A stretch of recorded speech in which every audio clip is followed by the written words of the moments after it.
നമസ്കാരം. Out of ഫോക്കസിലേക്ക് സ്വാഗതം. Hema committee report പുറത്തു വന്നതിന് പിന്നാലെ ഏറ്റവും കൂടുതൽ ചർച്ചയാകുന്നത് ആ റിപ്പോർട്ടിൽ പരാമർശിക്കപ്പെട്ട ഒരു 15-അംഗ പവർ ഗ്രൂപ്പിനെ കുറിച്ചാണ്, പവർ ഗ്യാങ്ങിനെ കുറിച്ചാണ്. എന്നുവെച്ചാൽ സിനിമയിൽ മലയാള സിനിമ നേരിടുന്ന ഇപ്പോൾ നമ്മൾ കാണുന്ന ഈ അപജയങ്ങൾക്കൊക്കെ കാരണം ഈ 15-അംഗ പവർ ഗ്രൂപ്പാണെന്നുള്ള പരാമർശമാണ് ആ റിപ്പോർട്ടിൽ ഉള്ളത്. അപ്പോൾ അവർക്ക് പിടിക്കാത്ത ആളുകളെ, അവർക്ക് വഴങ്ങാത്ത ആളുകളെയൊക്കെ കൃത്യമായി ഒതുക്കി അവർക്കൊരു പക്ഷേ സിനിമയിൽ നിന്ന് പുറത്തു പോകേണ്ട അവസരം ഉണ്ടാകുന്നു. ഇപ്പോൾ ഈ റിപ്പോർട്ടിൽ പരാമർശിക്കപ്പെട്ടതുപോലെയുള്ള സ്ത്രീവിരുദ്ധത, മനുഷ്യത്വ വിരുദ്ധത, അനീതി വിവേചനം, അതിനൊക്കെ നേതൃത്വം നൽകുന്നത് ഈ പവർ ഗ്രൂപ്പാണ്. അവർക്ക് കീഴടങ്ങിയിട്ടില്ല എങ്കിൽ അവരുടെ ഭാവി തന്നെ ഇല്ലാതാകുന്ന അവസ്ഥയാണ്. അതുകൊണ്ട് ഈ പവർ ഗ്രൂപ്പിനെ നിയന്ത്രിക്കേണ്ടത് അത്യാവശ്യമാണ് എന്നുള്ളൊരു പ്രധാനപ്പെട്ട നിർദ്ദേശം ആ റിപ്പോർട്ടിലുണ്ട് എന്നാണ് അറിയാൻ കഴിയുന്നത്. അപ്പോൾ ഈ പവർ ഗ്രൂപ്പ് 2019 ഈ റിപ്പോർട്ട് ഉണ്ടാക്കുന്നത്, അന്വേഷണം നടന്നതൊക്കെ 2019. ആ പവർ ഗ്രൂപ്പ് ഇപ്പോഴും മലയാള സിനിമയ്ക്കകത്തുണ്ടോ? ഈ പവർ ഗ്രൂപ്പിനെ എന്തു ചെയ്യാൻ പറ്റും? ഈ പവർ ഗ്രൂപ്പിൽ നിന്ന് മലയാള സിനിമയിലെ മോചിപ്പിക്കൽ സാധ്യമാണെന്നുള്ള വിഷയമാണ് നമ്മൾ ആദ്യം സംസാരിക്കുന്നത്. നിഷാദ്, ഈ പവർ ഗ്രൂപ്പിനെ കുറിച്ച് അതിലെ പേരോ മേൽവിലാസങ്ങളോ അടയാളങ്ങളോ ഒന്നുമില്ല എങ്കിൽ കൂടിയും പൊതുസമൂഹത്തിന് മനസ്സിലാവുന്ന ആളുകളാണ് എന്നുള്ളതാണ് നമ്മൾ സോഷ്യൽ മീഡിയയിലൂടെയൊക്കെ പരതുമ്പോൾ ഒക്കെ കാണാൻ കഴിയുന്നത്. എങ്കിൽ കൂടിയും ഇപ്പോഴും ഈ പവർ ഗ്രൂപ്പിൻ്റെ കയ്യിലാണ് മലയാള സിനിമ എന്ന് കരുതുന്നുണ്ടോ? ഈ പവർ ഗ്രൂപ്പ്, ഈ റിപ്പോർട്ട് പുറത്തു വന്നതിന് ശേഷമുള്ള ഒരു സിനാരിയോ ഉണ്ടല്ലോ, ഇപ്പോൾ അതിൽ നടപടിക്ക് പോയില്ല എങ്കിൽ കൂടിയും ഈ പൊതുജനങ്ങളുടെ മൈൻഡിലുള്ള ഈ സിനാരിയോ തന്നെയെങ്കിലും ഈ പവർ ഗ്രൂപ്പിൻ്റെ ഒരു ശക്തി കുറയ്ക്കാൻ ഉപകരിക്കും. ഇല്ല, ഒന്നാമത്തെ കാര്യം, മലയാള സിനിമ ഏതെങ്കിലും ചില പ്രത്യേക വ്യക്തികളുടെയോ താരങ്ങളുടെയോ കയ്യിലാണ് എന്ന സാഹചര്യമൊക്കെ മാറിയിട്ടുണ്ട് എന്നാണ് എനിക്ക് തോന്നുന്ന ഒരു സംഗതി. ഞാൻ ഈ റിപ്പോർട്ടിൻ്റെ മെറിറ്റിനെ ക്വസ്റ്റ്യൻ ചെയ്യല്ല, മറിച്ച് മലയാള സിനിമ അതിൻ്റെ എല്ലാ മേഖലകളിലും കൂടുതൽ ഡെമോക്രാറ്റിക് ആയിട്ടുണ്ട്. കൂടുതൽ ആളുകൾക്ക് അവസരം കിട്ടുന്ന, കൂടുതൽ ആളുകൾക്ക് സ്വന്തം നിലയ്ക്ക് കയറി വരാൻ കഴിയുന്ന, ഏതെങ്കിലും ഗോഡ് ഫാദർമാരൊന്നും ഇല്ലാതെയും ആളുകൾക്ക് സിനിമയിൽ വരാനും പടം ചെയ്യാനും അഭിനയിക്കാനും ഒക്കെ കഴിയുന്ന കുറച്ചുകൂടി ജനാധിപത്യപരമായ ഒരു പ്രതലം സിനിമയിൽ രൂപപ്പെട്ട് കഴിഞ്ഞിട്ടുണ്ട്. അത് വേറെ തന്നെ ഒരു കാര്യമാണ്. അതുകൊണ്ട് ഒരു പ്രത്യേക വിഭാഗത്തിൻ്റെ പിന്തുണയും അനുഗ്രഹാശീർവാദങ്ങളും ഇല്ലാതെ ആർക്കും സിനിമയിൽ വരാൻ കഴിയില്ല എന്ന പ്രശ്നമില്ല. എന്നാൽ മറിച്ച് അതിനകത്ത് സ്ത്രീകൾ അനുഭവിക്കുന്ന പ്രയാസങ്ങൾ, ഇപ്പോഴും മലയാള സിനിമ അതിൻ്റെ എല്ലാ നവീകരണവും അവകാശപ്പെടുന്ന കാലത്തും സ്ത്രീകൾ വലിയതുള്ള പ്രതിസന്ധികളെ അഭിമുഖീകരിക്കുന്നുണ്ട്. അവരുടെ അവസരങ്ങൾ, അവരുടെ സ്ക്രീൻ സ്പേസ്, സ്ത്രീ ഓറിയൻറ്റഡ് ആയിട്ടുള്ള കഥകൾ, ചിത്രങ്ങൾ എന്നിവയിൽ ഇനിയും മലയാള സിനിമ ഒരുപാട് ദൂരം മുന്നോട്ട് പോകാനുണ്ട്. അവിടെയാണ് സ്ത്രീകൾ അനുഭവിക്കുന്ന പ്രയാസത്തെക്കുറിച്ചും പ്രതിസന്ധികളെക്കുറിച്ചും ഈ റിപ്പോർട്ട് സംസാരിക്കുന്നത്. അതിലൊരു പവർ ഗ്രൂപ്പുണ്ട്, അവർ സ്ത്രീകളെ ഉപയോഗിക്കുന്നു, സ്ത്രീകൾക്കെതിരായിട്ടുള്ള വലിയ കുൽസിത പ്രവർത്തനങ്ങൾ നടത്തുന്നു, അവരെ അകറ്റി നിർത്തുന്നു, അല്ലെങ്കിൽ അവരെ ചൂഷണം ചെയ്യുന്നു പോലെയുള്ള സംഗതികളുള്ളത്. അപ്പോൾ ആ പവർ ഗ്രൂപ്പിനെ എന്തു ചെയ്യുമെന്ന് ചോദിച്ചാൽ നമുക്ക് എല്ലാ ചോദ്യവും ചോദിക്കാനുള്ളത് നമ്മുടെ സർക്കാരിനോടാണ്. നമ്മുടെ അഭയകേന്ദ്രം ഗവൺമെൻറ്റാണ്. ഗവൺമെൻറ് പവർ ഗ്രൂപ്പിനെ എന്ത് ചെയ്യുമെന്ന് ചോദിച്ചാൽ ഒന്നും ചെയ്യാൻ പോകുന്നില്ല എന്നാണ് എനിക്ക് പറയാൻ തോന്നുന്ന കാര്യം. ഒന്നും ചെയ്യാൻ പോകുന്നില്ല. കാരണം സർക്കാരിന് എന്തെങ്കിലും അതിന് ചെയ്യാൻ കഴിയുമായിരുന്നുവെങ്കിൽ ഗവൺമെൻറ്റിന് ചെയ്യാൻ കഴിയുമായിരുന്ന 4.5 വർഷമാണ് അങ്ങേയറ്റത്തെ നീതിരാഹിത്യത്തിൻ്റെ 4 വർഷമായിട്ട് കടന്നുപോയത്. കാരണം എന്താണ്? ഇതിപ്പോൾ നമ്മളെ മുമ്പിൽ വന്നിട്ടുള്ള റിപ്പോർട്ട് വായിച്ചു നോക്കൂ. സൈഫ്, അതിൽ പ്രമുഖരായ വ്യക്തികൾ, താരങ്ങൾ, നക്ഷത്രങ്ങൾ, ചന്ദ്രന് ശോഭയില്ല, നക്ഷത്രങ്ങൾ തിളങ്ങുന്നില്ല പോലെയുള്ള ഉപമാവാചകങ്ങളോ അലങ്കാര പ്രയോഗങ്ങളോ അല്ല. ഗവൺമെൻറ്റിൻ്റെ മുമ്പിൽ വളരെ ക്ലിയർ ആയിട്ടുള്ള ഡീറ്റെയിൽസ് ഉണ്ട്. ഇപ്പോൾ തരാതെ വെച്ചിരിക്കുന്ന 87 പേജ് പേപ്പർ ഉണ്ടല്ലോ, അതിനകത്ത് കൃത്യമായ വിവരങ്ങളുണ്ട്. ഒപ്പം ഈ റിപ്പോർട്ടിനൊപ്പം കൊടുത്തിട്ടുള്ള പെൻഡ്രൈവിനകത്തുള്ളത് എന്താണ്? പല ആളുകളുടെയും വാട്സാപ്പ് ചാറ്റിൻ്റെ സ്ക്രീൻഷോട്ട്സ് ഉണ്ട്, ഓഡിയോ സന്ദേശങ്ങളുണ്ട്, ഡിജിറ്റൽ എവിഡൻസ് സർക്കാരിൻ്റെ മുമ്പിലുണ്ട്. ആണ് ഞാൻ പറയുന്നത്. സർക്കാരിന് നടപടിയെടുക്കാൻ കഴിയുമായിരുന്ന കാര്യങ്ങളാണ്, കേസെടുക്കാൻ കഴിയുമെന്ന കാര്യങ്ങളുണ്ട്. ഗവൺമെൻറ് ആക്ട് ചെയ്തിട്ടില്ലല്ലോ. ഗവൺമെൻറ്റിൻ്റെ സമീപനം എന്താണെന്ന് മനസ്സിലാവണം. ഇപ്പോൾ ഇന്നലെ രാത്രി സിനിമാ സാംസ്കാരിക വകുപ്പ് മന്ത്രി സജി ചെറിയാനോട് നമ്മൾ ടെലിഫോണിൽ സംസാരിക്കുകയാണ്, രാത്രിയിലെ ഷോയിൽ. അപ്പോൾ അദ്ദേഹത്തോട് ചോദിച്ചു, ഈ റിപ്പോർട്ടിനെക്കുറിച്ച്, നടപടിയെടുക്കാത്തതിനെക്കുറിച്ച്, ആക്ഷൻ ടേക്കൺ റിപ്പോർട്ടിനെക്കുറിച്ച് ചോദിക്കുമ്പോൾ അദ്ദേഹം പറയുന്നത്, ഈ റിപ്പോർട്ടിൻ്റെ വിശദാംശങ്ങൾ പുറത്തു വരാൻ പാടില്ല എന്ന് മനുഷ്യാവകാശ കമ്മീഷൻ്റെ ഉത്തരവുണ്ടായിരുന്നു, അതുകൊണ്ട് അത് ഉദ്യോഗസ്ഥൻ്റെ കസ്റ്റഡിയിലായിരുന്നു, സർക്കാരിനൊന്നും ചെയ്യാൻ കഴിയുമായിരുന്നില്ല എന്ന അസത്യം അദ്ദേഹം പറയാം. കാരണം എന്താണ്? ഈ റിപ്പോർട്ട് പുറത്തു പോകാൻ പാടില്ല. ഈ റിപ്പോർട്ടിനകത്ത് പല ആളുകളുടെയും വ്യക്തിഗത വിവരങ്ങളുള്ളത് കൊണ്ട് ഈ റിപ്പോർട്ട് പുറത്തു പോയി ആൾക്ക് പ്രശ്നമുണ്ടാകും. കാരണം ഇതിനകത്ത് മൊഴിയെടുക്കുമ്പോൾ തന്നെ ഹേമ കമ്മിറ്റി ആളുകൾക്ക് റിട്ടേൺ നോട്ട് കൊടുത്തിട്ടുണ്ട്, നിങ്ങളുടെ വിവരങ്ങളൊന്നും പുറത്തു പോകില്ല, ധൈര്യമായി പറയാം. ആ ഉറപ്പിന്മേലാണ് പല ആളുകളും. ഇപ്പോൾ രഞ്ജിനിയെ കോടതി ഇപ്പോൾ അതുകൊണ്ടാണ്.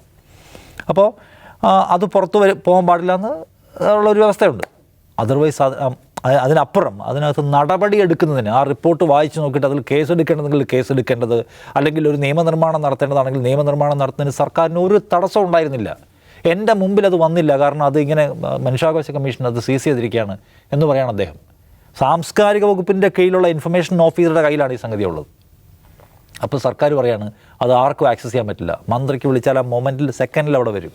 അത് പറയുന്നു അദ്ദേഹം ഒന്ന്. രണ്ടാമത്, ഈ റിപ്പോർട്ട് ഞാൻ വായിച്ചിട്ടില്ല എന്ന് പറയുകയാണ് അദ്ദേഹം. വായിച്ചിട്ടില്ല എന്ന് മാത്രമല്ല, അത് രാത്രി 9 മണിക്ക് അദ്ദേഹത്തോട് ഈ റിപ്പോർട്ടിൻ്റെ ഉള്ളടക്കം മാധ്യമങ്ങളിൽ വന്നല്ലോ, താങ്കൾ ഞെട്ടിയോ എന്ന് ചോദിച്ചു. അപ്പോൾ അദ്ദേഹം പറയുന്ന മറുപടി ഞാൻ കണ്ടിട്ടില്ല എന്നാണ്. രാത്രി 9 മണിക്ക് 2:30 ടെലിവിഷനിൽ സ്ക്രീനിൽ വന്ന സംഗതി കേരളത്തിലെ മുഴുവൻ മനുഷ്യരും കണ്ടുകൊണ്ടിരിക്കുന്ന ഒരു കാര്യം, സാംസ്കാരിക വകുപ്പിൻ്റെ ചുമതലയുള്ള കേരളത്തിലെ ഏറ്റവും ഉത്തരവാദിത്തപ്പെട്ട ഭരണഘടനാ ചുമതല വഹിക്കുന്ന മന്ത്രി കണ്ടിട്ടില്ല. അപ്പോൾ അദ്ദേഹം വേറെ എന്ത് പ്രധാനപ്പെട്ട തിരക്കിലായിരുന്നു എന്നോർക്കണം. ഗുരുതരമായ സംഗതികളാണ്, വെളിപ്പെടുത്തലാണ് അതിനകത്തുള്ളതെന്ന് ഓർക്കണം. എന്നിട്ട് അദ്ദേഹം പറയുന്നത് അതിൽ പറയുന്നതൊക്കെ ഗുരുതരമാണെങ്കിൽ, അതിന് തെളിവുകളുണ്ടെങ്കിൽ, അങ്ങനെ സംഭവങ്ങളുണ്ടെങ്കിൽ അതിന്മേൽ നടപടിയെടുക്കുന്നത് ഗവൺമെൻറ് ആലോചിക്കാമെന്നാണ്. അപ്പോൾ സ്ത്രീപക്ഷ രാഷ്ട്രീയം, തുല്യതയുടെ രാഷ്ട്രീയം, മനുഷ്യാവകാശം പോലുള്ള കാര്യങ്ങളൊക്കെ പറയുന്ന ഇടയ്ക്ക് അദ്ദേഹം ഇടതുപക്ഷമൊന്നും പിണറായി വിജയൻ സർക്കാരിനൊക്കെ ഇതിലൂടെ പറയുന്നുണ്ട്. അങ്ങനെ അങ്ങേയറ്റം നിരുത്തരവാദ സമയം. എന്തുകൊണ്ടത്? ഈ റിപ്പോർട്ട് മലയാള സിനിമയ്ക്കകത്ത് നടക്കുന്ന ഈ സംഗതികൾ ഞെട്ടിക്കുന്നതാണ് എന്നൊരു വാചകം പറയാൻ ഈ സംസ്ഥാനത്തെ സിനിമാ വകുപ്പ് മന്ത്രി തയ്യാറായിട്ടില്ല. അതിന് ഉള്ളടക്കം ശരിയാണെങ്കിൽ നോക്കാം, തെളിവുകളുണ്ടെങ്കിൽ പരിശോധിക്കാൻ പോലെയുള്ള തെളിവുണ്ടെങ്കിൽ എന്ന് വെച്ചാൽ നമ്മൾ ചുമ്മാ വെറുതെ ഏതെങ്കിലും സിനിമാ മംഗളത്തിലോ നാനിയിലോ വന്ന കാര്യമല്ല ഇത് സർക്കാർ ഒരു ഒഫീഷ്യൽ സംവിധാനം ഉണ്ടാക്കുകയാണ്, ഒരു റിട്ടയർഡ് ജഡ്ജിയെ നിയമിക്കുകയാണ്. അവർ പ്രയാസപ്പെട്ട് തെളിവുകളെടുത്ത് മനുഷ്യരുടെ അനുഭവ സാക്ഷ്യങ്ങൾ രേഖപ്പെടുത്തിയ ഒരു റിപ്പോർട്ട് കൊടുക്കുകയാണ്. അത് ഒത്തൻറ്റിക്കാണ്, അല്ലെങ്കിൽ സർക്കാരിൻ്റെ മുമ്പിലുള്ള നടപടി എടുക്കാനുള്ള ഒരു വിവരം, ഒരു പേപ്പറാണ്, ഒഫീഷ്യൽ സ്വഭാവമുള്ള പേപ്പറാണ്. ആ പേപ്പറിനെ മുന്നിൽ വെച്ചിട്ട് പിന്നെയും അതിന് അവിശ്വാസത്തിൻ്റെ മുദ്ര ചാർത്തി കൊടുക്കുന്നു. ഗവൺമെൻറ് എന്ന് നമ്മൾ കാണണം, വിശ്വസിക്കാറായിട്ടില്ല, പ്രതികരിക്കാറായിട്ടില്ല, നടപടിയെടുക്കാറായിട്ടില്ല എന്നും മറ്റുമൊക്കെ പറയുകയാണ്. അങ്ങനെ പറയുന്ന ഒരു ഭരണകൂടം ഈ പറയുന്ന പവർ ഗ്രൂപ്പ് ഉണ്ടെങ്കിൽ ആ പവർ ഗ്രൂപ്പിനെതിരെ നടപടിയെടുക്കും എന്ന് നമുക്ക് വിചാരിക്കണം. ഞാൻ ഒരിക്കലും വിചാരിക്കുന്നില്ല. നമ്മൾ ഹേമ കമ്മിറ്റി റിപ്പോർട്ട് പുറത്തു വരാതിരുന്ന ഘട്ടത്തിൽ ഇവിടെ ഇരുന്ന് പലപ്പോഴും സംസാരിച്ചിട്ടുണ്ട്. അപ്പോഴെല്ലാം പറഞ്ഞൊരു കാര്യമുണ്ട്. കാരണം എന്താണ്? ഇതൊരു വലിയ ഇൻഡസ്ട്രിയാണ്. ആ ഇൻഡസ്ട്രിയെ ബുദ്ധിമുട്ടിക്കാൻ, അവിടുത്തെ താരരാജാക്കന്മാരെ ബുദ്ധിമുട്ടിക്കാൻ സർക്കാർ ആഗ്രഹിക്കുന്നില്ല എന്നത് കാണണം. എന്തായാലും ഒരു കാര്യമുണ്ട്, ഇതിനകത്ത് പോരാടിയ മനുഷ്യരെ നമ്മൾ സല്യൂട്ട് ചെയ്യണം. ഇപ്പം WCC എന്ന് പറയുന്ന സംഘടന ഉണ്ടായി വന്നപ്പോൾ എല്ലാവരും അതിനെ പുച്ഛിച്ചു. അത് അമ്മയെയും മലയാള സിനിമ ഇൻഡസ്ട്രിയെയും തകർക്കാനുള്ള ബാഹ്യ ഇടപെടലുകളുടെ ശ്രമമാണ് എന്ന് വരെ പറഞ്ഞു ഇവിടെ പലരും. പക്ഷെ അവരാണ് ആത്യന്തികമായ നീതിയുടെ വെളിച്ചം കൊണ്ടുവന്നത്. നമ്മൾ അവരെ സല്യൂട്ട് ചെയ്യണം. ആ ഗ്രൂപ്പിനകത്ത് നിന്നുകൊണ്ട് സ്വാർത്ഥ നേട്ടത്തിനായി ചില ആളുകൾ അതിൻ്റെ സ്ഥാപകാംഗങ്ങൾ വഞ്ചിച്ചു പോയി എന്നൊക്കെ ഈ റിപ്പോർട്ട് ചൂണ്ടിക്കാണിക്കുന്നുണ്ട്. അവർക്ക് മാത്രമായി സിനിമ കിട്ടി, ബാക്കിയുള്ളവർ മുഴുവൻ ഒഴിവാക്കപ്പെട്ടു എന്ന്. അങ്ങനെ ഒഴിവാക്കപ്പെട്ടപ്പോഴും ഈ സ്ഥാപകാംഗത്തെ പോലെയുള്ള മുതിർന്ന താരത്തിന് വലിയ അവസരങ്ങൾ കിട്ടുമ്പോൾ വേണമെങ്കിൽ അവരുടെ വഴിയെ ബാക്കിയുള്ളവർക്കും പോകുമായിരുന്നു, കൂടുതൽ അവസരങ്ങൾ കിട്ടിയേനെ.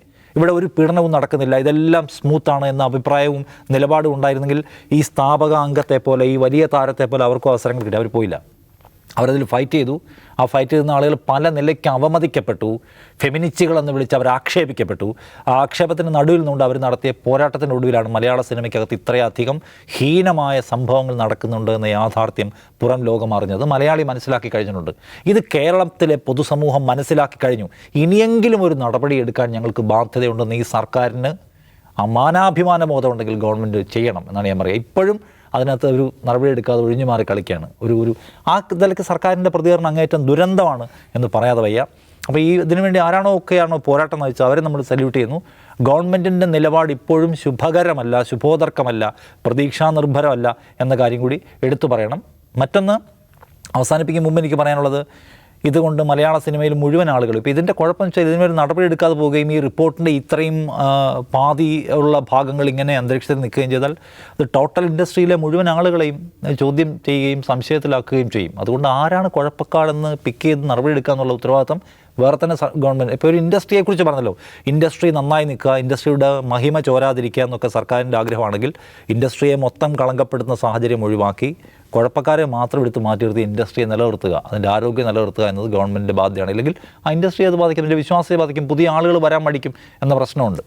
പിന്നെ സേഫ് പറഞ്ഞ പോലെ 4 വർഷം മുമ്പ് ഇറക്കിയ റിപ്പോർട്ടാണ്. അതിന് മുമ്പത്തെ സാഹചര്യങ്ങളെക്കുറിച്ചാണ് ആളുകൾ പറഞ്ഞിട്ടുള്ളത്. സിനിമ പിന്നെയും ബഹുദൂരം മുന്നോട്ട് വന്നിട്ടുണ്ട്. എനിക്ക് തോന്നുന്നത് ഇതിൽ ബഹുഭൂരിപക്ഷവും ഇതിൻ്റെ സൂചനകളൊക്കെ വായിച്ചിട്ട് കുറച്ചൊരു പഴയ ജനറേഷൻ സിനിമക്കാരെ കുറിച്ചുള്ള കമൻസാണ് ഇതിൽ കൂടുതലുള്ളത്, വെളിപ്പെടുത്തലാണ്. പുതിയ ജനറേഷൻ കുറച്ചുകൂടി മാറ്റത്തെ ഉൾക്കൊള്ളുന്നവരും പുതിയ കാലത്തിൻ്റെ ചുവരെഴുത്ത് വായിക്കുന്നവരും ലിംഗനീതി എന്ന ആശയത്തെ മനസ്സിലാക്കുകയൊക്കെ ചെയ്യുന്നവരാണ്. അപ്പം പുതിയ ജനറേഷനിലാണ് കുറച്ചുകൂടെ നമുക്ക് പ്രതീക്ഷയുള്ളത് എന്ന് തോന്നുന്നു. പഴയ ജനറേഷനെ കുറിച്ചുള്ളതാണ് ഈ മോശം കഥകൾ കൂടുതൽ കേൾക്കുന്നതാണ് എൻ്റെ ഒരു റിപ്പോർട്ട് വായിച്ചിട്ടുള്ള ഒരു അനുമാനം. എന്തായാലും ഈ കാര്യത്തിൽ നടപടി എടുക്കണം. ഇപ്പം മന്ത്രിയൊക്കെ ഉണ്ടെന്നാണല്ലോ, ഒരു മന്ത്രി പോലും ഇതിനകത്തുണ്ടെന്നാണ്. അറിയില്ല ഇനിയിപ്പോൾ കേന്ദ്രമന്ത്രിയാണോ സംസ്ഥാന മന്ത്രിയാണോ ആരാന്നറിയില്ല, എന്തായാലും മന്ത്രിയൊക്കെ ഉണ്ട്. അപ്പോൾ അതുകൊണ്ട് സർക്കാർ മുഖം നോക്കാത്ത നടപടിയെടുത്ത് ഒരു ഇൻഡസ്ട്രിയെ രക്ഷിക്കട്ടെ, നമ്മുടെ നീതിബോധത്തിനൊപ്പം നിൽക്കാൻ കഴിയട്ടെ ഇടതുപക്ഷ സർക്കാരിന് എന്നാണ്. ഒരു മന്ത്രി അടക്കം ഈ ഗ്രൂപ്പിലുണ്ടെന്ന് പറയുന്നത് സംവിധായകൻ വിനയനാണ്. അപ്പോൾ ഇത്രയും കാലം ഒരു 4 വർഷത്തോളം ഇത് വെളിച്ചം കാണാതെ പൂഴ്ത്തിവെക്കാൻ ഈ പവർ ഗ്രൂപ്പിന് സാധിച്ചിട്ടുണ്ടാകുമോ? ഇതിലെ കുറ്റാരോപിതരായ ആളുകളൊക്കെ പുറത്തേക്ക് വരാതിരിക്കുന്നതും ഈ പവർ ഗ്രൂപ്പിൻ്റെ കരുത്തുകൊണ്ടായിരിക്കുമോ? അവർക്ക് സർക്കാരിലൊക്കെ ഈ വരയുടെ പുറത്ത് സർക്കാരിനൊക്കെ നിർത്താൻ കെൽപ്പുള്ള ഒരു ടീമായിരിക്കുമോ? സേഫു, ഞാൻ ആദ്യം ഒരു കാര്യം പറയട്ടെ. ഇത് ലോകത്ത് തന്നെ ഒരു ആദ്യത്തെ സംഭവമാണ്. ഒരു ഫിലിം ഇൻഡസ്ട്രിയിലെ ഈ സ്ത്രീകൾ നേരിടുന്ന പ്രശ്നങ്ങളെക്കുറിച്ച് പഠിക്കാൻ ഒരു കമ്മീഷൻ വയ്ക്കുക, ആ കമ്മീഷൻ റിപ്പോർട്ട് കൊടുക്കുക, ആ കമ്മീഷൻ റിപ്പോർട്ടിനെ മാധ്യമങ്ങൾ കൂലങ്കുഷമായി ചർച്ച ചെയ്യുക, എക്സ്റ്റൻസീവ് കവറേജ് കൊടുക്കുക.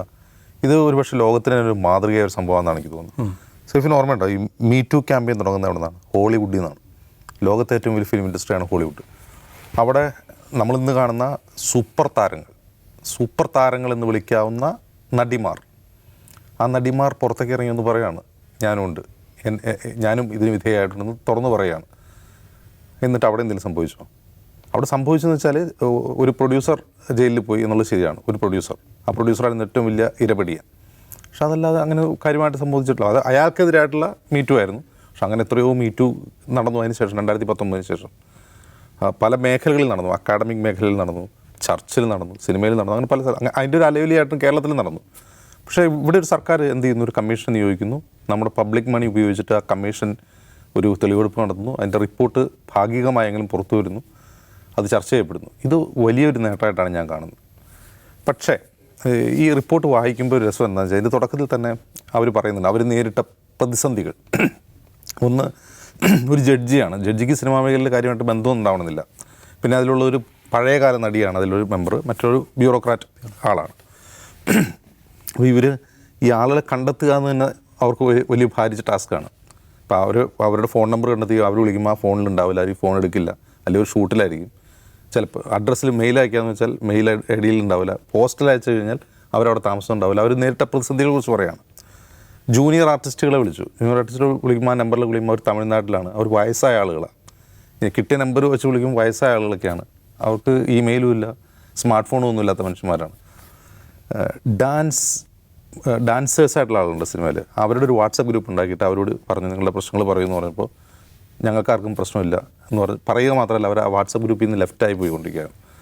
അപ്പോൾ പിന്നെ അവരത് അന്വേഷിച്ച് കഴിഞ്ഞപ്പോൾ, ഈ കമ്മീഷൻ അന്വേഷിച്ചപ്പോൾ അവരോട് വാ തുറക്കരുത് എന്ന നിർദ്ദേശം കിട്ടിയിട്ടാണ് അവർ മിണ്ടായിരുന്നതെന്ന് പറയുന്നത്. അപ്പോൾ ആ ഒരു ഭാഗം, റിപ്പോർട്ടിൻ്റെ ആ ഭാഗം വായിക്കുമ്പോൾ എനിക്ക് തോന്നുന്നത് വളരെ കുറച്ച് ആളുകൾ മാത്രമേ കമ്മീഷനോട് സഹകരിച്ചിട്ടുള്ളൂ, വളരെ കുറച്ച് പേർ.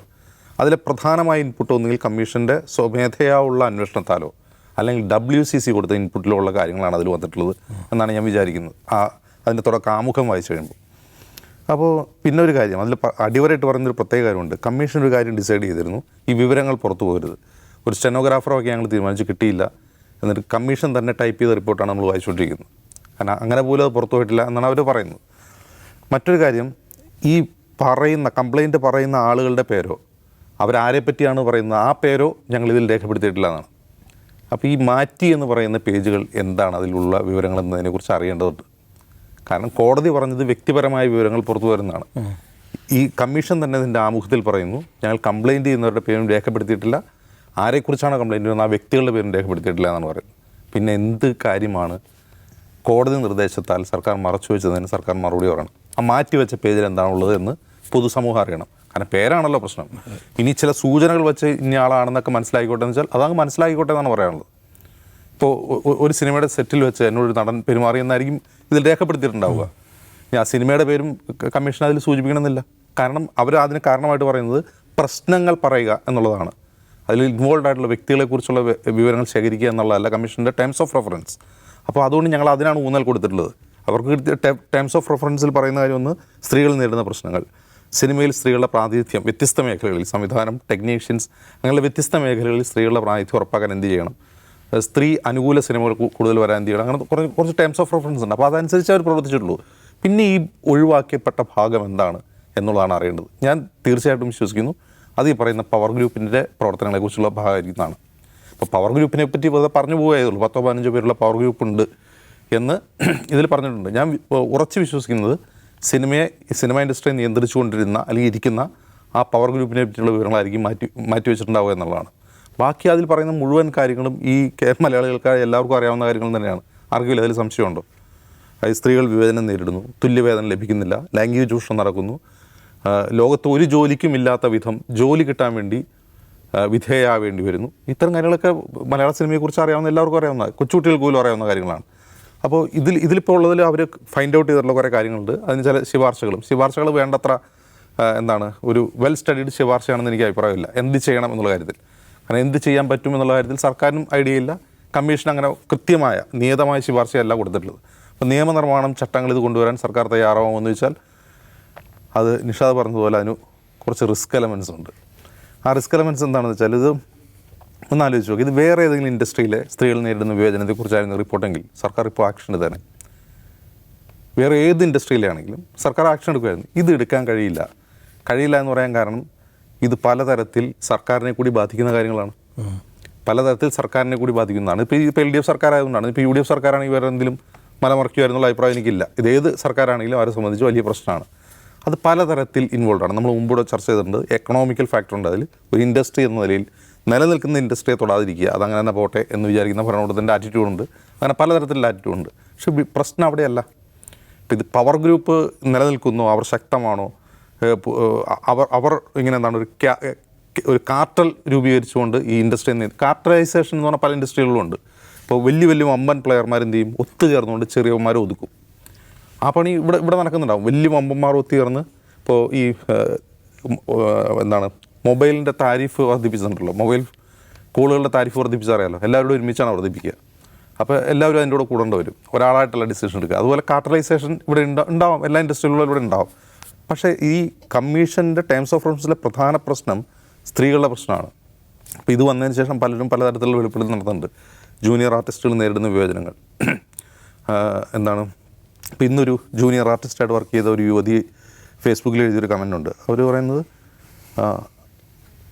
ഒരു 6 മണിക്കൂർ വെയിലത്ത് നിൽക്കേണ്ടി വരികയാണ് ജൂനിയർ ആർട്ടിസ്റ്റിന്. 6 മണിക്കൂർ തുടർച്ചയായിട്ട് അവർക്ക് പീരിയഡ്സിൻ്റെ സമയമാണ്. 6 മണി ജൂനിയർ ആർട്ടിസ്റ്റിന് വേറെ പണിയൊന്നുമില്ല. ഒരു ഷൂട്ട് ചെയ്യുമ്പോൾ ചിലപ്പോൾ അവർ ആൾക്കൂട്ടത്തിൽ ഒരാൾ നിൽക്കുന്ന പോലെ ആയിരിക്കും ഉണ്ടാവുക. 6 മണിക്കൂർ ആ ഷൂട്ട് 6 മണിക്കൂർ വെയിലത്ത് നിൽക്കേണ്ടി വരികയാണ്. മൂത്രമൊഴിക്കാൻ സൗകര്യമില്ല. ഒരു ബീച്ചിലാണ് ഷൂട്ട് ചെയ്യുന്നത്. ഒന്നാലോചിച്ചോ, ഒരു പുരുഷനെ കൊണ്ട് സാധിക്കില്ലല്ലോ. ഒരു പുരുഷനെ കൊണ്ട് സാധിക്കില്ല, സ്ത്രീ എങ്ങനെ സാധിക്കും? അപ്പോൾ ഇത്തരം സൗകര്യങ്ങൾ ഉറപ്പാക്കേണ്ടത് ഇതിൻ്റെ പ്രൊഡക്ഷൻ കൺട്രോളർ മുതലുള്ള അതിൻ്റെ പ്രൊഡക്ഷൻ ടീമാണല്ലോ. അവരിൽ തന്നെ ചൂഷകന്മാരുണ്ടെന്നാണ് പറയുക. ഇവരുടെ വേതനം പോലും ഷൂട്ട് കഴിഞ്ഞിട്ട് വേതനം പോലും കൊടുക്കാത്ത പ്രൊഡക്ഷൻ കൺട്രോളർമാരെ കുറിച്ചാണ് ഈ ഫേസ്ബുക്കിൽ പോസ്റ്റ് വന്നിട്ടുള്ളത്. അപ്പോൾ ഇതിനൊരു നിയതമായ രേഖയില്ല. ആരെങ്കിലും ഒരു 4-5 കോടി മുടക്കാൻ തയ്യാറായാൽ സിനിമ പിടിക്കുക, അതിന് ഒരു തരത്തിലുള്ള നിയതമായ വ്യവസ്ഥയില്ല എന്നുള്ളതാണ് ഈ ഫിലിം ഇൻഡസ്ട്രിയുടെ ഏറ്റവും വലിയ പ്രശ്നം. ഇപ്പോൾ ഒരു തിരക്കഥ കിട്ടുക, സംവിധായകൻ ഒരു നിർമ്മാതാവിനെ കാണുക, അയാൾ പൈസ മുടക്കുക, 4-5 യൂണിറ്റ് എടുത്ത് ഷൂട്ട് ചെയ്യുക, പോവുക. വേറെ ഏത് ഇൻഡസ്ട്രി ആണെങ്കിലും ഇപ്പോൾ ഒരു സ്ഥാപനം തുടങ്ങാൻ പോലും അതിന് നിയതമായ രേഖകളും രൂപരേഖകളും ചട്ടങ്ങളൊക്കെ ഉണ്ടല്ലോ. അങ്ങനെ ഒരു ചട്ടങ്ങളും വേണ്ടതില്ലാത്ത ഒരു ഇൻഡസ്ട്രി ആയിട്ട് മാറി. അപ്പോൾ അതിന് ചട്ടങ്ങൾ കൊണ്ടുവരിക. അതിലൊരു ജൂനിയർ ആർട്ടിസ്റ്റാണെങ്കിൽ പോലും അവർക്ക് കിട്ടേണ്ട അമ്യൂണിറ്റീസ് എന്താണ്, അവർക്ക് എന്തൊക്കെ സൗകര്യം കൊടുക്കണം എന്നുള്ള കാര്യത്തിൽ ഒരു നിയതമായ രൂപരേഖയെങ്കിലും ഉണ്ടാക്കാൻ സർക്കാരിന് കഴിയണം. സർക്കാർ ഇതൊന്നും ചെയ്യില്ല എന്ന് പറഞ്ഞാൽ കാരണം ഈ പറയുന്ന വ്യവസ്ഥയെ, ഈ സ്റ്റാറ്റസ് കോയെ ഇളക്കാൻ സർക്കാർ തയ്യാറാവില്ല. അതിൻ്റെ കാരണം ഇൻഫ്ലുവൻഷ്യലായ ആളുകൾ, അത് സർക്കാരിന് വേണ്ടപ്പെട്ട ആളുകളുണ്ടാവും, സർക്കാരിനെ കൊണ്ട് ആവശ്യമുള്ള സിനിമാക്കാരുണ്ടാവും. അങ്ങനെ ഒരു കൊണ്ടും കൊടുത്തുമുള്ളൊരു ഇൻഡസ്ട്രിയാണ് ഇത് എന്നുള്ളതുകൊണ്ടും ഇവർ വലിയ പ്രശസ്തരാണ് എന്നുള്ളതുകൊണ്ടും സർക്കാർ ഇതിലൊന്നും ചെയ്യാൻ പോകുന്നില്ല. ഇതിലേറ്റവും പ്രധാനപ്പെട്ട കാര്യം നിഷാദ് ചൂണ്ടിക്കാട്ടി, ഈ റിപ്പോർട്ട് കിട്ടിയിട്ട് മന്ത്രി വായിച്ചില്ല എന്ന് പറഞ്ഞു. അത് പച്ചക്കള്ളാണ് മാത്രമല്ല, അത് പറയാൻ ഒരു ഉളുപ്പും മന്ത്രിക്കില്ല എന്നുള്ളതാണ്. ഞാനിത് വായിച്ചിട്ടില്ല എന്ന് ഇന്നും പറയുകയാണ് അദ്ദേഹം. ഞാൻ വായിച്ചിട്ടില്ല എന്ന് പറയുന്ന ആൾ പറയുന്നു റിപ്പോർട്ടിൽ പറയുന്ന 24 നിർദ്ദേശങ്ങൾ ഞങ്ങൾ നടപ്പിലാക്കുന്നു. 24 നിർദ്ദേശങ്ങളാണ് മന്ത്രി ഇങ്ങനെ അറിഞ്ഞത് വായിക്കാതെ. എനിക്ക് മനസ്സിലാവുന്നില്ല. 24 നിർദ്ദേശം സൈഫിന് ഓർമ്മയുണ്ട്, എനിക്ക് ഓർമ്മയില്ല 24 നിർദ്ദേശം. മന്ത്രി കൃത്യമായിട്ട് പറയുകയാണ് 24 നിർദ്ദേശവും നമ്മൾ നടപ്പാക്കുമെന്നാണ് പറയുന്നത്. അപ്പോൾ അത് നുണയാണ്. അത് സർക്കാർ വായിച്ചിട്ടുണ്ട്. അത് വായിച്ചിട്ടില്ല എന്തുകൊണ്ടാണ് പറയുന്നതെന്ന് അറിയാം. കാരണം ഇതിൽ കോഗ്നിസിബിൾ ഒഫൻസസ് ആണ് ഇത് പറയുന്ന കാര്യങ്ങൾ മുഴുവൻ. അതായത് സ്ത്രീകളായ അഭിനേതാക്കളോ അല്ലെങ്കിൽ സിനിമാ പ്രവർത്തകരോ നേരിടുന്ന പ്രശ്നങ്ങൾ, ഞങ്ങൾ ഇന്ന പ്രശ്നങ്ങൾ നേരിട്ടിട്ടുണ്ട് എന്ന് പറയുമ്പോൾ ആ വിവരം രേഖപ്പെടുത്തപ്പെടുകയാണ്. അതൊരു കമ്മീഷൻ ആയതുകൊണ്ട് അവർക്കത് എന്താണ് ലീഗൽ ഇമ്മ്യൂണിറ്റി ഉണ്ട്. പക്ഷേ ഈ വിവരം ഒരു സർക്കാരിൻ്റെ കയ്യിൽ കിട്ടുകയാണ്. ഏത്, എനിക്കിങ്ങനെ ഒരു മോശാനുഭവം ഉണ്ടായി, അല്ലെങ്കിൽ ഞാൻ ഇങ്ങനെ റേപ്പിന് വിധേയമായി, അല്ലെങ്കിൽ ഞാൻ എന്നെ ഭീഷണിപ്പെടുത്തി അങ്ങനെ ചെയ്തു, ഇതൊക്കെ പറഞ്ഞ് രേഖപ്പെടുത്തപ്പെട്ട ഒരു കാര്യം ഒരു മന്ത്രി വായിച്ചിട്ട് നാളെ കോടതിയിൽ ഒരാൾ കേസായിട്ട് ചെല്ലുമ്പോൾ നിങ്ങളിതിലെന്ത് നടപടി എടുത്തെന്ന് വെച്ചാൽ മന്ത്രി കുറ്റക്കാരനോ? മനസ്സിലാവുണ്ടോ? നിങ്ങൾ എന്തുകൊണ്ട് ഈ രേഖ വായിക്കപ്പെട്ടയാൾ എന്ന നിലയിൽ നിങ്ങൾ എന്ത് നടപടി എടുത്തെന്ന് കോടതി ചോദിച്ചാൽ മന്ത്രി കൂട്ടിക്കറിയേണ്ടവരും. അതുകൊണ്ടാണ് മന്ത്രി പറയുന്നത് ഞാൻ റിപ്പോർട്ട് വായിച്ചിട്ടില്ല. അന്ന് ആവർത്തിച്ച് കള്ളം പറഞ്ഞത് അതുകൊണ്ടാണ്. വായിച്ചിട്ടുണ്ട് എന്നെങ്ങാനും ഒരു പ്രാവശ്യം പറഞ്ഞു പോയാൽ മന്ത്രി കുടുങ്ങും. അപ്പോൾ ഇതിൽ എന്താണ് നിയമവകുപ്പ് മന്ത്രി ഇന്ന് എന്തോ പറയുന്നുണ്ടായിരുന്നു, ഞങ്ങളതിൽ പരാതി അത് വായിച്ചു നോക്കിയിട്ട് അതിലെന്തെങ്കിലും ഉണ്ടെങ്കിൽ നിയമ നടപടി സ്വീകരിക്കുന്നു. അതിൽ പറയുന്ന മുഴുവൻ കാര്യങ്ങളിലും കേസെടുക്കേണ്ടി വരും. കാരണം ഇത് ഏതോ അതിൽ പോക്സോ കേസ് വരെയുണ്ട്. 17 വയസ്സായ പെൺകുട്ടി മൊഴി കൊടുത്തിട്ടുണ്ട് എന്ന് അതിൽ റിപ്പോർട്ട് പറയുന്നുണ്ട്. പോക്സോ കേസ് വരെയുണ്ട്. എത്ര ഗുരുതരമാണെന്ന് ഓർക്കുക. അപ്പോൾ ഒരു 17 വയസ്സായ കുട്ടി ഒരു കമ്മീഷന് മുമ്പിൽ മൊഴി കൊടുത്തു. 4.5 വർഷമായിട്ട് സർക്കാർ അത് വായിക്കാതെ, അത് വായിച്ചിട്ട് നടപടി എടുത്തില്ല എന്ന് പറഞ്ഞാൽ അത് സർക്കാർ കുറ്റക്കാരാണ്. അപ്പോൾ അതുകൊണ്ടാണ് ഭരണകൂടം പറയുന്നത് ഞങ്ങളിത് വായിച്ചിട്ടില്ല, കണ്ടിട്ടില്ല എന്ന് പറയുന്നുള്ള കാരണം അതാണ്. അതിൽ പറയുന്ന മുഴുവൻ കുറ്റകൃത്യങ്ങളും FIR ഇട്ട് കേസെടുക്കേണ്ട കാര്യങ്ങളാണ്. സർക്കാർ അത് ചെയ്യില്ല. സർക്കാർ അത് ചെയ്യാൻ പോകുന്നില്ല. അത് ചെയ്യില്ല എന്ന് പറഞ്ഞാൽ കാരണം 4.5 വർഷം എന്തുകൊണ്ട് ഒന്നും ചെയ്തില്ല എന്നുള്ള ഉത്തരം തന്നെയാണ്. ഇനിയും അത് ചെയ്യാൻ പോകുന്നില്ല. ഇതിൻ്റെ ഒരു അലയലുകൾ കെട്ടടങ്ങി കഴിയുമ്പോൾ മറ്റെന്തെങ്കിലും, കാരണം ഇതിൽ ഇരകളാരും ഇനി രംഗത്ത് വരില്ല എന്ന് സർക്കാരിന് നന്നായിട്ട് അറിയാം. കാരണം ഇരകൾ തന്നെ ഇതിലൊരു പ്രശ്നം ഉണ്ടാവാൻ ആഗ്രഹിക്കുന്നില്ല. അത്രമാത്രം ശക്തമാണ് ഇതിൻ്റെ പവർ സ്ട്രക്ചർ. ഈ ഇൻഡസ്ട്രിയിൽ നിൽക്കുന്ന ആളുകളാണെങ്കിൽ അവർക്കെതിരെ ഫൈറ്റ് കൊണ്ടാലും നിൽക്കാൻ പറ്റില്ല. അപ്പോൾ ഈ ഒരു എസ്റ്റാബ്ലിഷ്മെൻറ്റിനെ ഇളക്കാൻ സർക്കാർ ആഗ്രഹിക്കുന്നേ ഉണ്ടാവില്ല. പക്ഷേ ഈ റിപ്പോർട്ടിൻ്റെ ഗുണം എന്താണെന്ന് വെച്ചാൽ പബ്ലിക് കുറേ കൂട്ടി ഇതിൽ അവെയർ ആവുകയും ഈ ഇൻഡസ്ട്രിയിൽ ഇനി പോകുന്ന ആളുകൾ, അത് ആൺകുട്ടികളാണെങ്കിലും പെൺകുട്ടികളാണെങ്കിലും ഈ ഒരു മുൻവിധിയോടെ ഇതിങ്ങനെയാണെന്നുള്ള മുൻവിധിയോടെ പോവുകയും പുതിയ സാമൂഹിക സാഹചര്യത്തിൽ ഉൾക്കൊണ്ടിട്ടുള്ള നിഷ പറഞ്ഞല്ലോ, പുതിയ തലമുറ ആളുകൾ കുറേ കൂടി ഡെമോക്രാറ്റിക് ആണ്. അപ്പോൾ ഈ അവബോധത്തോടെ ചെല്ലുന്ന ആളുകൾക്ക് ചിലപ്പോൾ ഒരുപക്ഷെ ഇൻഡസ്ട്രി മാറ്റിയെടുക്കാൻ പറ്റിയേക്കും. അപ്പോൾ ഇതുവരെ ഇതെങ്ങനെയായിരുന്നു എന്നുള്ള ബോധം ജനങ്ങൾക്കുണ്ടാവുന്നത് അതിനെ മാറ്റിയെടുക്കാൻ, ജനങ്ങൾ തന്നെ മാറ്റിയെടുക്കാൻ ഉതകുന്ന രീതിയിൽ അതിനൊരു മാറ്റം വരുത്താൻ റിപ്പോർട്ടിന് സാധിക്കുന്നതാണ് ഞാൻ കരുതുന്നത്. പിന്നെ ആരും കാണാത്ത ഒരു ഇരുട്ടുമുറിയാണ്, ഞങ്ങൾക്ക് എന്തോ ആവാം എന്ന് പറഞ്ഞൊരു ഓവർ കോൺഫിഡൻസ് ഉണ്ടാവുമല്ലോ, അതിനൊരു ഉലച്ചിൽ പറ്റിയിട്ടുണ്ടാവും അവർക്ക് തന്നെ. ഇനി നമുക്ക് എന്തും ചെയ്യാൻ പറ്റുന്ന ഒരു സ്ഥലമല്ല, ജനങ്ങൾ ഓഡിറ്റ് ചെയ്യുന്നുണ്ടെന്നൊരു ബോധമുണ്ടല്ലോ. അതാണ് കുറച്ചൊരു പോസിറ്റീവായ ഒരു തിങ്, ഒരു ഫാക്ടറായിട്ട് തോന്നുന്നത് ഗവൺമെൻറ് കാര്യം. എന്ന് വെച്ചാൽ നമ്മൾ ഈ പറയുന്ന ക്രിമിനൽ ആക്ടിവിറ്റീസിൽ ഏർപ്പെടുന്ന ഇത്തരം ആളുകൾ, അവരുടെ പേരോ മേൽവിലാസങ്ങളോ നിങ്ങൾ അറിയാൻ പോകുന്നില്ല. അവർ ഈ പവർ ടീം എന്നുള്ള ഈ പുതിയ വിശേഷണത്തിനകത്ത് കുറെ കൂടി ബഹുമാനങ്ങളും ആദരവുകളും ഒക്കെ നേടി അതിനകത്ത് തന്നെ തുടരും എന്നുള്ളത് തന്നെ നമുക്ക് മനസ്സിലാക്കാവുന്നതേ ഉള്ളൂ. അതിനപ്പുറത്തേക്കൊന്നും നടക്കാൻ പോകുന്നില്ല എന്ന് പൊതുജനത്തിനും അറിയാമെന്നുള്ളതാണ്.